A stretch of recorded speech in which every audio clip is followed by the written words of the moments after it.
혈당 스파이크를 부르는 최악의 아침 식사 영상편에서 보셨겠지만요. 여러 가지 음식들을 먹으면서 직접 테스트를 해보니까 혈당 관리에 가장 나쁜 것이 무엇인지 정말 뼈저리게 느낄 수 있었는데요. 자, 지금부터 혈당 스파이크 막는 기술을 하지 말아야 할 것 6가지와 해야 할 것 6가지로 엑기스만 뽑아서 알려드릴게요. 하지 마세요. 첫 번째는 탄수화물만 먹는 것은 절대 금물입니다.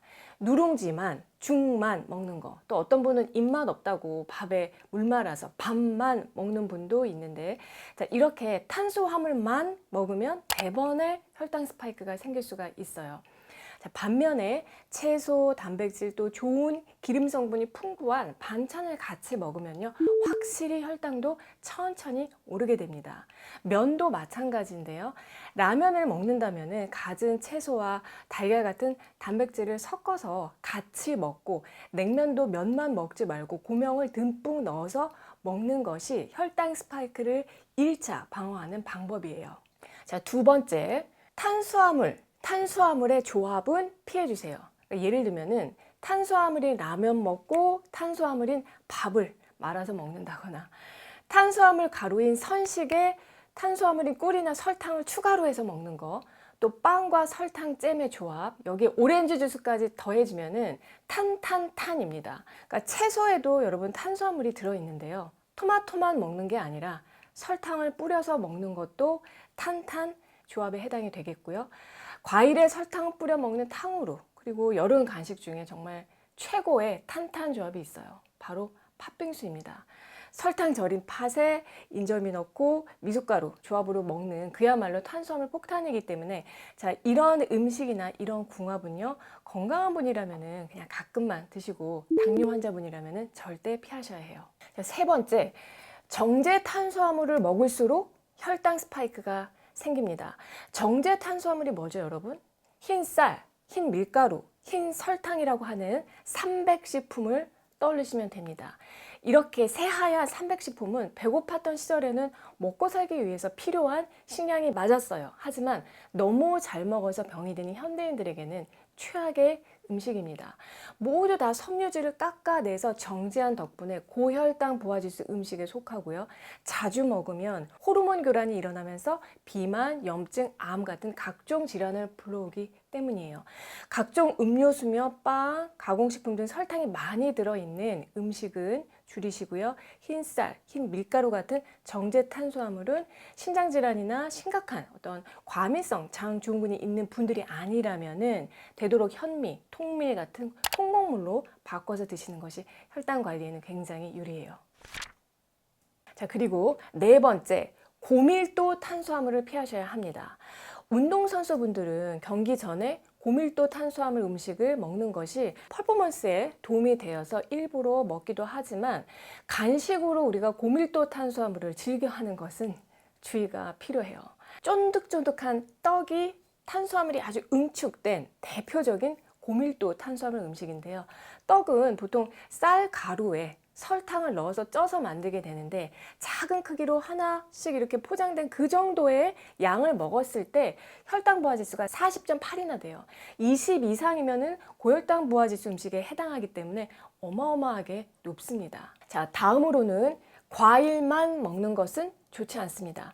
제가 이때 알려드린 것처럼 신선한 생과일을 잘 먹으면 오히려 당뇨 예방에 도움이 되는데, 과일 자체가 나쁘다라는 것이 아니고요. 과일을 너무 좋아한 나머지 식사 대신에 포도만 막 2송이씩 먹는다든지 하는 식으로 과일만 많이 먹게 되면은 문제가 된다는 뜻이에요. 자, 생과일은요, 정제 탄수화물은 아니지만 포도당하고 과당이 풍부해서 혈당을 자극합니다. 과일 속의 당분인 과당은 직접적으로 혈당을 올리는 것은 아니에요. 그렇지만 간에서 대사가 되기 때문에 한꺼번에 너무 많이 먹으면 간을 뚱뚱하게 해서 지방간을 만들고요. 이는 나쁜 콜레스테롤을 올리고, 이것은 또 췌장의 베타세포 기능을 약화시키는 원인이 됩니다. 그러니까 혈당 걱정 없이 과일을 먹는 방법에 대해서는요, 이 영상을 참조를 해주시고, 자, 마지막으로 허기진 상태에서 먹는 것은 피하셔야 합니다. 허기진 상태에서 무언가를 먹게 되면은 허겁지겁 빨리 먹고 흡수도 그만큼 빠르기 때문에 혈당 스파이크가 아주 쉽게 생길 수가 있어요. 갈증이 난 상태에서 탄수화물인 곡주, 막걸리, 맥주 같은 걸 쭉 들이키는 것도 마찬가지입니다. 예를 들어서 땀을 잔뜩 흘리고 나서 물이 아니라 시원한 맥주를 대신에 쭉 들이키게 되면은 혈당이 급격하게 오르는 것을 여러분이 확인하실 수가 있어요.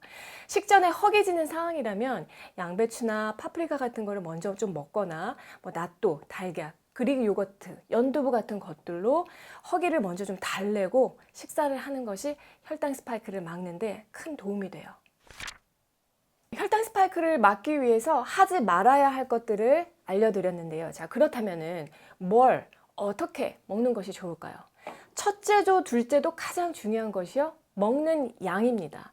현미밥, 통밀빵도 많이 먹게 되면은 혈당 스파이크가 생길 수가 있어요. 그래서 먹는 그 양이 중요한데요. 당뇨가 있거나 혈당 관리가 필요한 분이라면은 밥의 경우라면은 한 공기에서 한두 스푼 좀 덜어내고 드시고, 비만인 당뇨인이시라면은 3분의 2공기까지만 드시는 게 좋겠습니다. 빵은요, 식빵 한 장이 쌀밥 3분의 1공기에 해당하기 때문에 한 끼 식빵 2장을 넘지 않도록 하시고요. 과일은 한 번에 50kcal를 넘지 않게 하루에 1회 정도 드시는 게 좋습니다. 50kcal에 해당하는 그 양이 어느 정도일까요? 예를 들어서 사과는 중간 크기로 한 3분의 1쪽, 배는 4분의 1쪽, 키위는 중간 크기로 1개, 블루베리는 80g인데 이게 한 줌 정도 되는 그런 분량이에요. 혈당 스파이크를 막는 두 번째 기술로는요, 먹는 순서가 중요합니다. 자, 이건 제가 뭐 너무 많이 그동안 말씀을 드려서 더 이상 말씀드릴 필요가 없을 것 같은데요. 자, 식사할 때 내 입으로 가장 먼저 들어가는 음식의 종류가 무엇인지에 따라서 식후 혈당이 달라집니다. 자, 결론은 체단지탄, 채소, 단백질, 지방, 탄수화물 순서로 먹는 것이 혈당 스파이크를 막는데 가장 유리한데요. 장에서 GLP-1이라는 호르몬 분비를 촉진시키기 때문이에요. 음식물을 섭취할 때 분비되는 GLP-1 호르몬은 포만감을 증가시켜서 식욕을 조절하고 췌장을 자극해서 인슐린 분비를 촉진하고 또 글루카곤 분비를 낮춰서 정상 혈당을 유지하는 데 중요한 역할을 하는데, 탄수화물보다 단백질을 먼저 섭취했을 때 분비가 활성화됩니다. 혈당 스파이크를 막는 세 번째 기술은요, 천천히 오래 씹어서 먹는 방법이에요. 빨리 먹을수록 혈당이 급하게 오르는 것은 당연한 일이겠죠. 그래서 씹을 필요 없이 그냥 삼킬 수밖에 없는 죽이라든지 선식 같은 유동식은 되도록 피하시고 오래 씹어서 먹어야 소화가 되는 현미밥, 잡곡밥을 드시는 게 좋습니다. 시간 기준을 정한다면 되도록 20분을 넘기는 것이 좋겠다라는 것이고, 우리 몸에서 포만감을 느끼게 하는 또 다른 호르몬, 렙틴 호르몬이라는 것도 보통 식사 시작한 후부터 20분이 지나서야 나오기 때문에 과식을 하는 것을 방지할 수가 있어요. 혈당 스파이크를 막는 네 번째 기술입니다. 바로 가벼운 운동인데요. 식사 직후에 중등도 이상의 무리한 운동은 혈액이 위장으로 가는 것을 방해해서 소화불량을 오히려 일으킬 수가 있지만, 반대로 식사 후에 졸립다고 그냥 자버리거나 움직이지 않으면 신체 활동량이 없어서 영양소가 에너지로 쓰이지가 않고 그냥 그대로 지방으로 저장됩니다.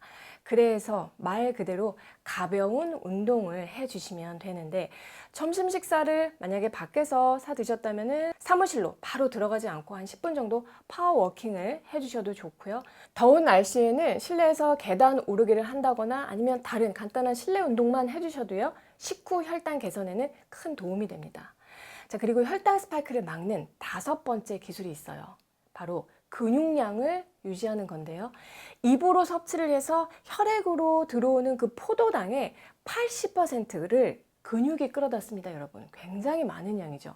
그래서 이 근육의 양이 줄어들고 내장 지방이 늘어날수록 먹는 음식은 똑같아도 식후에 이 혈당 스파이크가 생길 수가 있어요. 여성분들은 특히 갱년기를 거치면서 여성 호르몬이 급격하게 줄어드는데, 이것 때문에 근육은 감소하고 내장 지방은 막 늘어나면서 뱃살이 쉽게 찔 수가 있거든요. 그래서 이런 변화가 있는 시기라면 더욱더 근육 운동하고 유산소 운동을 병행해서 근육량을 유지할 수 있도록 꼭 관리하셔야 혈당을 관리하고 또 혈관 건강까지도 지키실 수가 있어요. 혈당 스파이크를 막는 마지막 기술은요, 바로 콜레스테롤 수치를 관리하는 거예요. 아니, 콜레스테롤 관리가 도대체 혈당 스파이크하고 무슨 상관이지? 하실 수가 있는데 여러분, 큰 관계가 있습니다. 콜레스테롤이 많아져서 췌장에도 쌓이면요, 이 췌장에 인슐린을 분비하는 베타세포의 기능이 떨어지게 돼요. 자, 이렇게 되면은 밥물을 먹으면서 혈당이 막 올라가는 그 속도를 인슐린 분비가 따라잡지를 못해서 혈당 스파이크가 생기게 됩니다. 그래서 당뇨, 고지혈증, 고혈압이 마치 무슨 세트처럼 함께 관리해야 하는 이유도 모두 다 서로 연관이 있기 때문이에요. 건강검진 하실 때 그래서 LDL 콜레스테롤 수치도 항상 잘 체크를 하셔서 130을 넘지 않도록 관리 잘 해주시는 게 좋겠습니다. 오늘 내용을 정리하면 혈당 스파이크를 막기 위해서 하지 말아야 할 것 6가지.